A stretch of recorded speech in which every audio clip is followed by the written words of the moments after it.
So we'll see how this goes, hey? Thank you so much for joining us worshiping via Zoom. And I can see some wonderful places, faces. I can see some smiling faces and all of those good things. So let us begin by thinking about some of the things that are happening at Richmond Hill. I want to let you know that I will be on a time of study leave this coming week. So from tomorrow to Sunday, the 23rd. And that means on next Sunday, the 23rd, this worship theme is going to be about storytelling, and the worship leaders are going to be Jane Wedlock. She is going to be sharing a message around that project, and Sandra Loughton is going to be the liturgist. So thank you for those two people. And Doug, yes, you are on for the prayers. I gave Doug a bit of a scare because I suggested that he was doing prayers today, and he is not. Bruce is on for prayers today, so I apologize about that, Doug. I think I've been thinking about all sorts of different weeks, and I just got totally messed up. So we don't have the candle on our communion tables, all those beautiful candles. So I'm going to put this one. It's got colors on it. You might not be able to see, but anyway, it does have colors, and I'm going to try and light it without lighting my hair. So we'll see how that goes.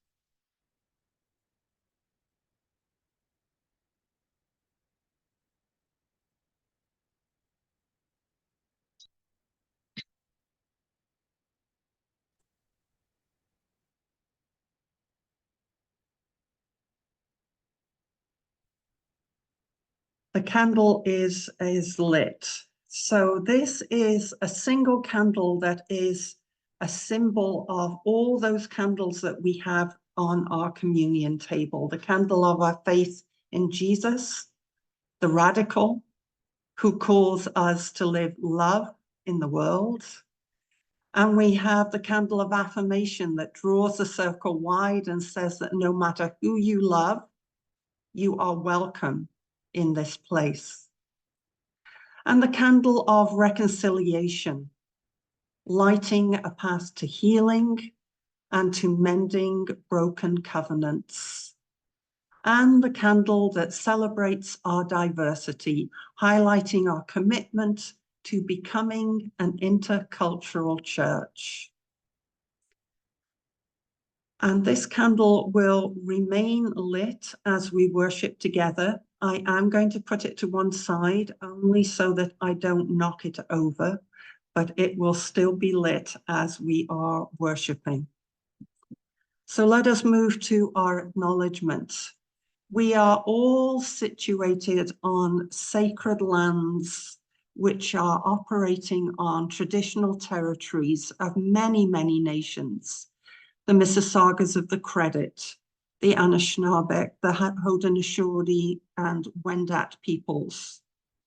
And we recognize that where we are is home to many diverse First Nations, Inuit and Métis, and that for Richmond Hill United Church, our closest First Nations people who we wish to honor today are the Chippewas of Georgina Island. And we remember that we are subject to the Wampum Belt Covenant and the Dish with One Spoon Treaty, which is an agreement to peaceably share and care for all the resources around the Great Lakes region. So I am going to share my screen with the call to worship.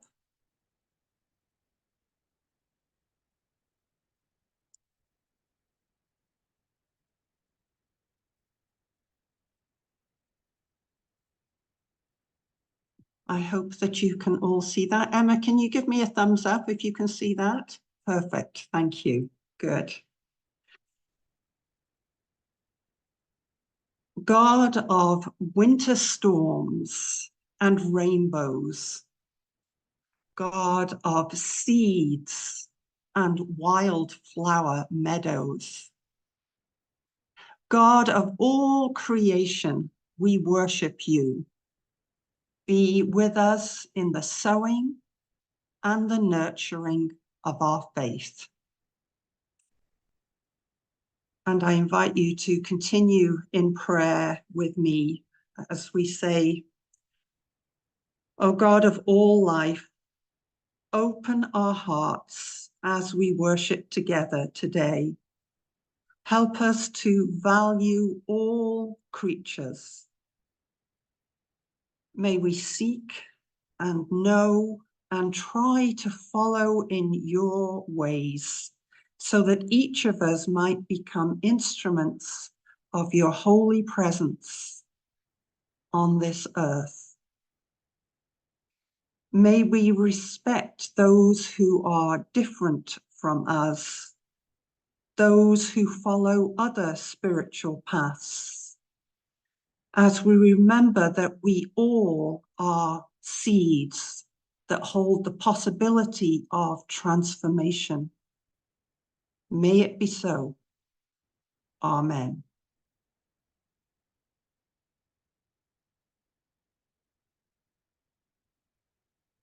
Well, that wildflower garden looks very different than I think it looks for each of us as we look outside of our windows with the wonderful amount of snow. But we know that beneath the earth, beneath the snow, there are seeds and there are bulbs and there are all sorts of things that are just waiting to grow. And a couple of weeks ago, we heard a parable about seeds. There were seeds and there were 4 different kinds of ground that the seeds fell on. And the gospel writer Matthew has Jesus telling another story. That's the one that we're going to hear today. And this also is about seeds and it's another agricultural setting. This is the parable about the wheat and the weeds, or the tares, you might know that word as well. And we're going to consider the complexity of this parable, maybe take it out of the dualism of weed and wheat, good and bad, us and them. We're going to try and move a little bit beyond that. But first, we are going to hear that parable. And I just want to give a shout out to Christian. Christian was going to be reading this parable, but we were emailing and he said, you know what, if you could read it, that would be great, because then I can go outside and I can shovel sidewalks and driveways for all of my neighbors that find it a little bit hard to shovel the snow. So good on Christian. He is living his faith one shovelful at a time today. So we will think about him as he helps his neighbors. So let us listen now to Matthew 13, chapters 24 to 30. So Jesus told them another parable. The kingdom of heaven is like a person who sowed good seed in their field. But while everyone was sleeping, an enemy came and sowed weeds among the wheat and went away. When the wheat sprouted and formed heads, then the weeds also appeared. And the owner's servants came and said, "Didn't you sow good seed in your field? Where did these weeds come from?" "An enemy did this," said the owner. And the servants asked, "So do you want us to pull them out?" "No," said the landowner, "because while you're pulling the weeds, you might well uproot the wheat. Let them grow together until the harvest. At that time, I will tell the harvesters, first collect the weeds, tie them in bundles to be burned, and then gather the wheat and put it in my barn. So I'm just going to give you a minute to kind of breathe and gather those images of the parable. Just let your mind wander for a minute.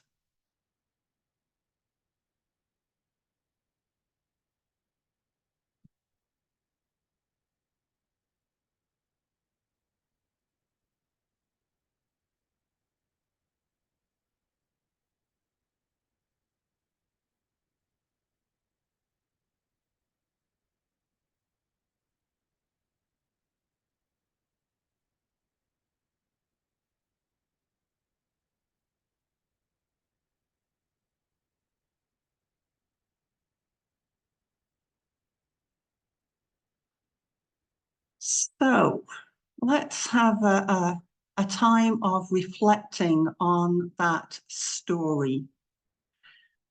I'm going to suggest that parables are earthly stories about heavy matters. Earthly stories about heavy matters.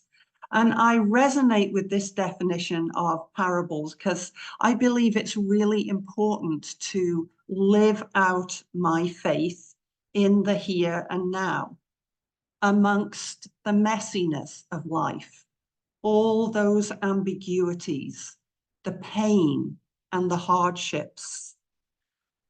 And I personally don't have any idea about what might happen when I die, but I do think that the spiritual energy of each of us rejoins the energy of the universe in some way or other.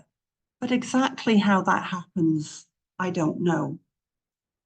So that's why I personally don't put my focus so much on trying to get into heaven, but rather trying to live the best life that I can right here and now.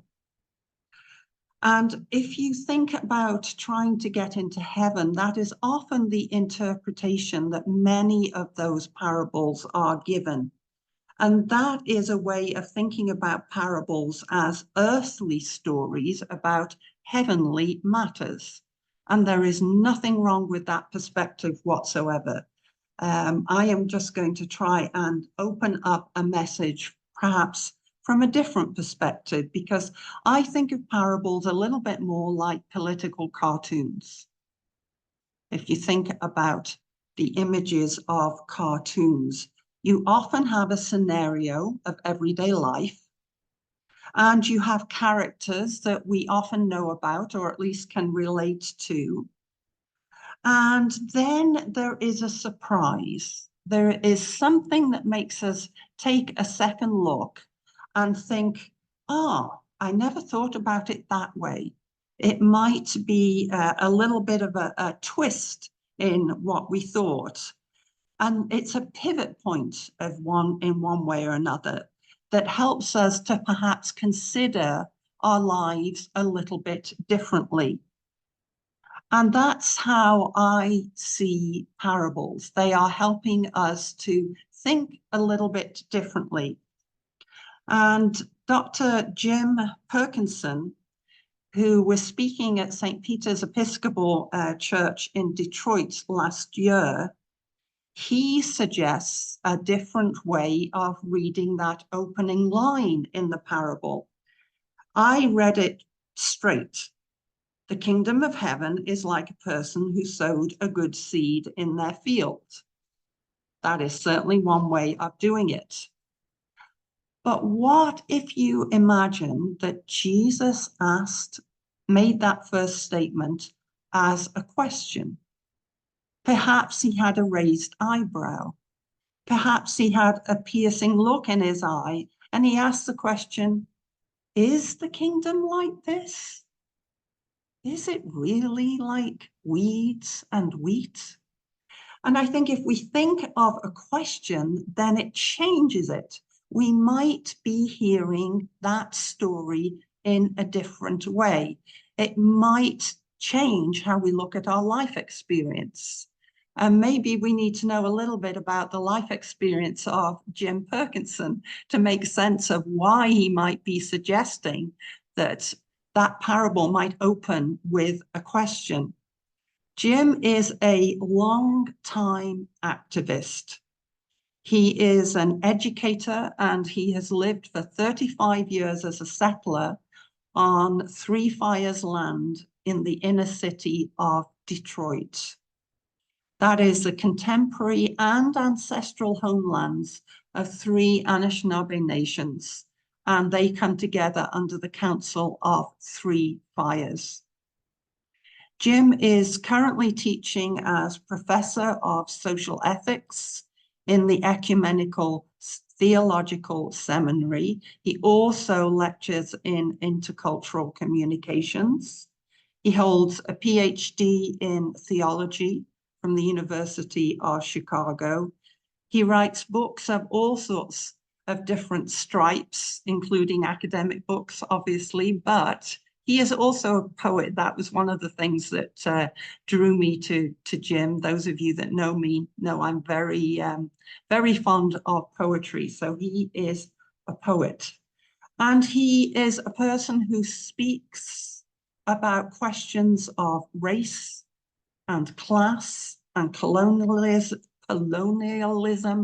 And he often does that from the urban culture. He would not say he is a person with rural roots. He is an urban speaker. So let us get back to the parable of the wheat. And perhaps it's not surprising that he has a bit of a different take on that parable. So I was considering the main character. The main character is that wealthy landowner, the person that is strangely sowing the seeds. You'd think one of the servants would be sowing the seeds, but in this story, the landowner is sowing the seeds, but it is obviously a wealthy person that does have servants and a large barn to store the grain. And the grain is how this person makes their profit. And Jim describes the character as a despotic patriarch and an elite predator, which gives you a clue of where he is coming from. I did tell you he was an activist. So let us think about the concept of Jubilee, which is a biblical concept from Hebrew scriptures. And what it offers us is a vision of release and renewal and restoration. So it is a time every 50 years where land is redistributed. So the land is shared out again, and any indentured servants are freed. And sadly, this is a vision that never became reality. It is still a vision that is held in Hebrew scriptures, but it wasn't lived at the time. So a good seed, it would be wheat. And we might not get the significance of wheat because it's a very ordinary grain for us. Wheat flour is very common, but wheat and wheat flour would only have been available to the rich in Jesus's day. Wheat sold for much, much more than barley.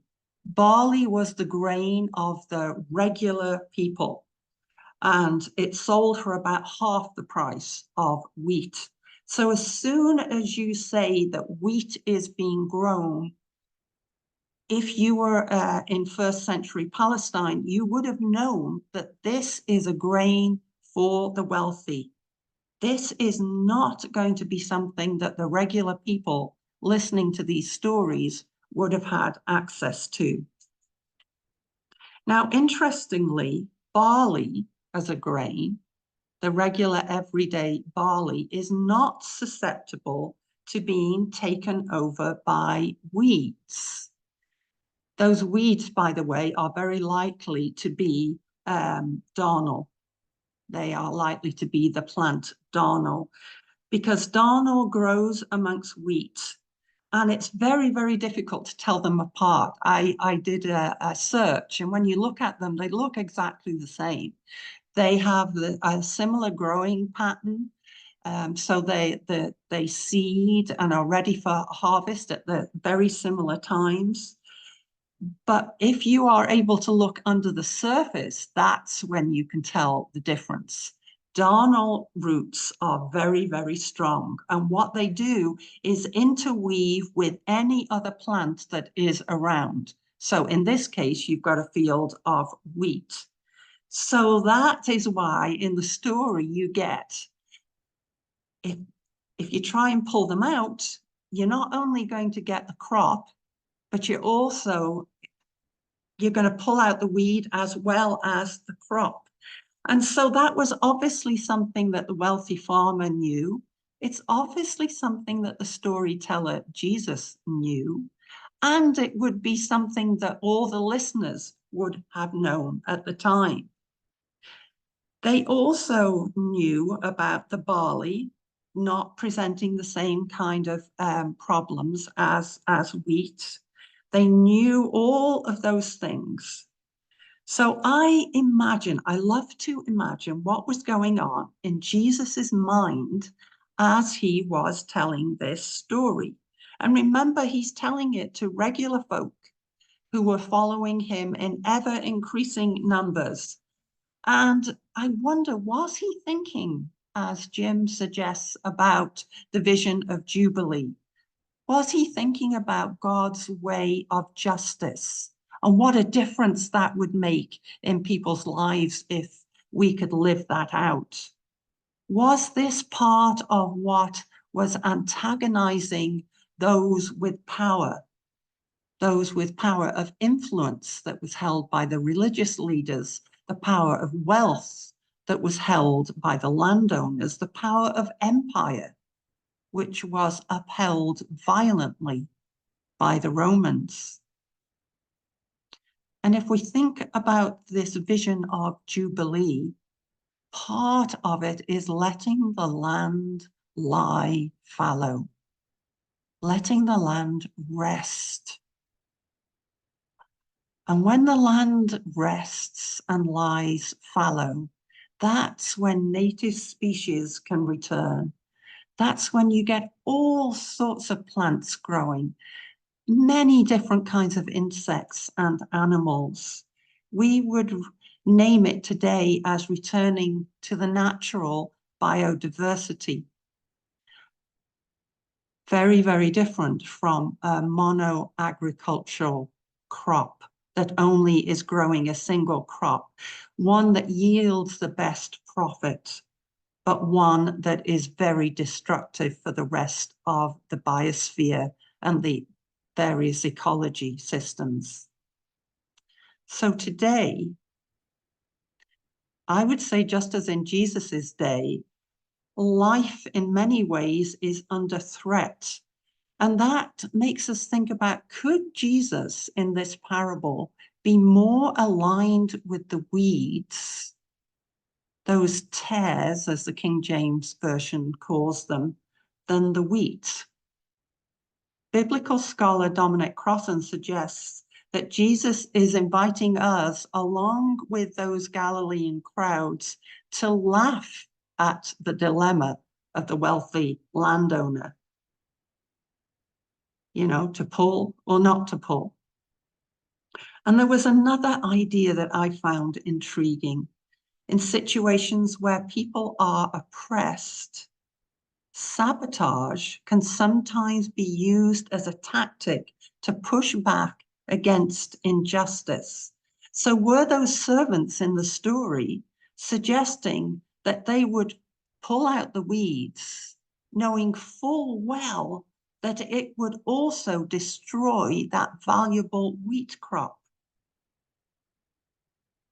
that crop, by the way, that they would not receive any benefit from. And it's suggested that that probably was the case because there are Roman laws during this time that forbade what they call retaliatory sowing. So the sowing of different seeds. So that suggests that this probably did happen, that other seeds were sown amongst the very valuable wheat crops. And so much so that the Romans had to make a law to make sure and support imperial business as usual. So I want to circle back to Dr. Jim Perkinson. Remember, he was speaking at St. Peter's, which is in Detroit. And he was making a connection between the wealthy landowners in the parable story and the wealthy owners of businesses in Detroit, particularly in the areas where Black communities lived. They were under very heavy stress from oppression, from exploitative landlords and stores. And that was supported by the police and the city. You might have heard of the 1967 Detroit uprising, or the 12th Street riots, as it's sometimes known. It was a civil disturbance that took place 58 years ago on July the 23rd. And it was the result of racial injustice, police brutality, and poverty in that city. So what I invite you to do right now is I am going to share my screen again. And there are 3 images that were taken from that time.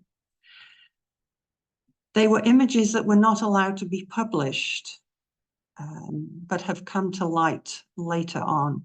So I just invite you to reflect on these images in silence.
So let's come back into Ontario.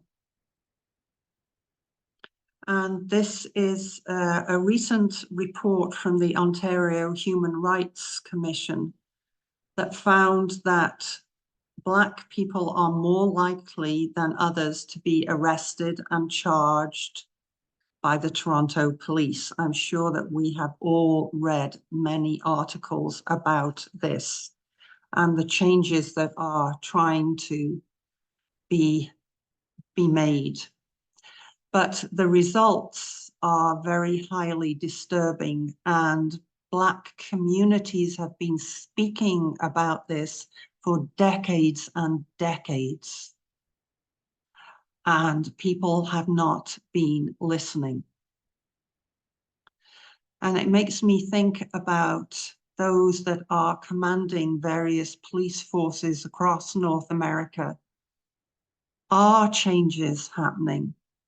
I know there's a lot of words, but are things actually changing on the streets?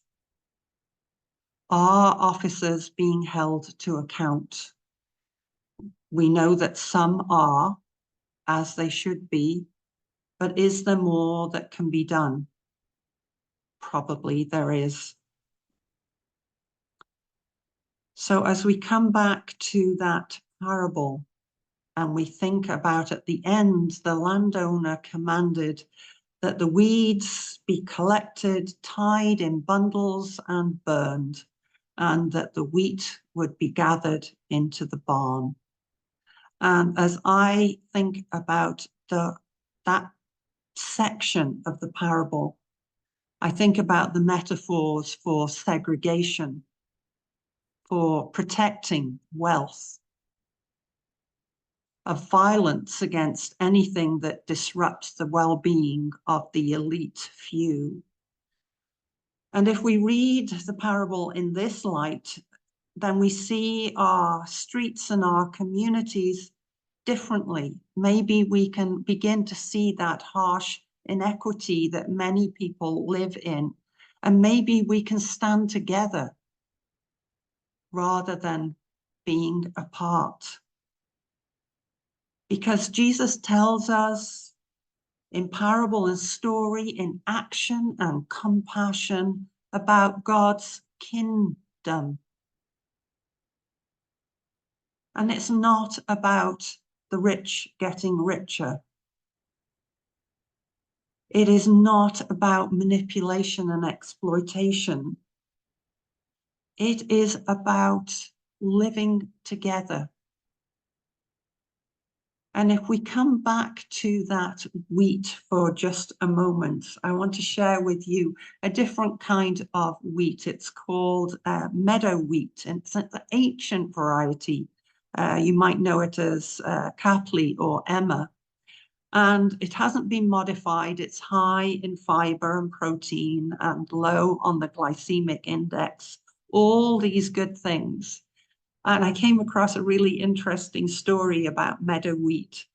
When scientists were drilling down in the permafrost in 2013 in Canada, they brought up the remains of an Ice Age squirrel's nest.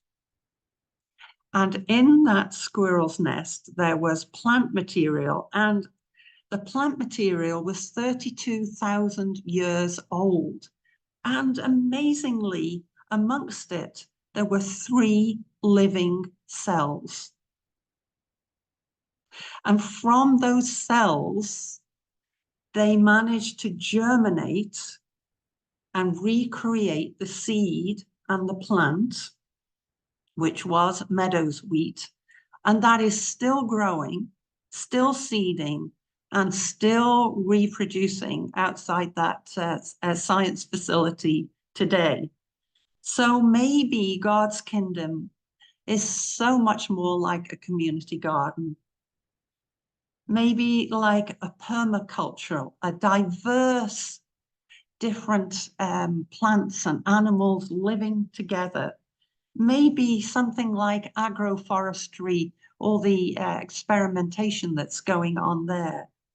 If we think about creatures, foxes and possums, crows and deer, I don't know, maybe daisies and chicories, as well as humankind, all of us living together in a harmony as we were created to be, and discovering that God resides everywhere, in every spark of life, in stones and birds and weeds and mold and every kind of seed imaginable. So maybe there is good news about being a weed. All right. So now we are going to move into our prayer time. And Bruce is going to, oh, brilliant. He is so on the ball. He's just unmuted himself. That is fantastic. Bruce, when you have finished the prayer, can you just give me a minute before you move into the prayer of Jesus so I can share it on my screen for everybody to see? Sure. Would Can that you be hear me? okay? Can you hear me okay, Karen? Yes. Okay, thank you. Friends, let us come together in prayer. Dear God, we are thankful for the freedom and safety afforded by our democracy as we contemplate the options for our vote 1 week from Thursday in the provincial election. May those who hold power, both now and in the future, respect and strengthen the government institutions that we rely on to protect us and treat us fairly. It was 1 year ago today that Russian democracy activist Alexei Navalny died in a penal colony in Russia's far north after a lengthy period of mistreatment and neglect. For many years, Alexei sowed the seeds of a movement to bring true freedom to his fellow citizens. The movement grew into a formidable tree, nourished by the people's desire for that freedom. Regrettably, those in power were sufficiently threatened by this tree, in a sense regarding it as a weed, that they ruthlessly cut it down. Loving God, we pray that wherever freedom and human rights are threatened or indeed suppressed, courageous individuals will aspire to spawn justice and decency to overcome the arbitrariness and inhumanity of authoritarianism. On this snowy and chilly Family Day weekend, we are grateful for time spent with family and friends in the warmth of our homes. At the same time, we are mindful of those with few, if any, family connections, a circumstance that often coincides with homelessness. In view of this, we pray that those who are able to do so will generously support the Richmond Hill Coldest Night of the Year event this coming Saturday, to sow seeds of hope by providing much needed help to persons needing shelter and sustenance. Within our church community, we continue to pray for the recovery of Michael Holdsworth as he strives to live free of cancer. Dear God, we ask that you give strength and show compassion to Brooke and Gavin as their support of Michael invariably takes its toll on them. We continue to hold Bill and Stella Lex in our hearts as Bill rests in the Cortellucci Hospital, recovering from a stroke. And as we consider our other friends and our families, let us take a moment now to pray for those in need of our love and support, be it for reasons of poor health, struggles in a relationship, or work or financial challenges.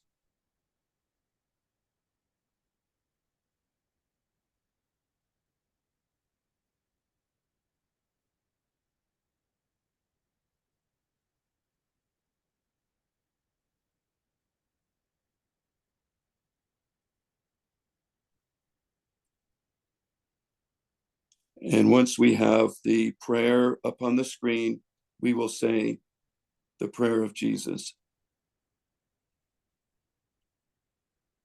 Indwelling God, free-flowing Spirit, infused throughout all existence, we honor you with many names. Your Spirit is within the human heart. We accept life for all that it can be on earth as throughout creation. May we continue to draw sustenance from this earth, and may we receive forgiveness equal to our own. May we move from separation toward union to live in grace with love in our hearts forever and ever. Amen. Thank you, Bruce. Thank you. So this time of worship has been a modified time. I know that we all miss the music that is such a rich part of our worship. So won't it be great when we can be together again in the sanctuary or in the sanctuary via Zoom so that we can hear that amazing music once more. After our blessing, I will keep the Zoom going so that those people that maybe have a question or want to chat, you are welcome to do so. If this is something that you are not able to do, then I suggest that you leave quietly. And that is absolutely fine. So I am going to bring up, this is a blessing that we sing, and you might want to hum it to yourself. I am not going to sing it to you, but I am going to use the words as a blessing today. Between darkness and light, I will always walk, and wherever I will go, I will open the window of light and plant the seeds of love. I will open the window of light and plant the seeds of love. May it be so.